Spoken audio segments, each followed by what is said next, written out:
பீதாசுதன் பரிசுத்தாவின் பெயராலே ஆமேன். மரியே வாழ்க. ஆண்டவரே எனக்கு இரங்கும், என்னை குணப்படுத்தும்.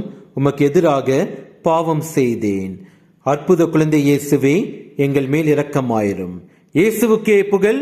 மரியே வாழ்க. ஆமேன். அற்புத குழந்தை இயேசுவே, அடியோர் மேல் இரக்கமாயிரும்.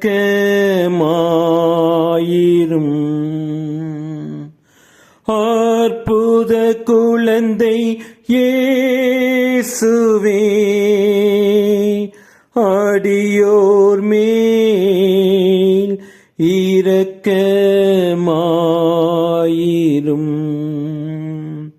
அற்புத குழந்தை இயேசுவே, அடியோர் மேல் இரக்கமாயிரும்.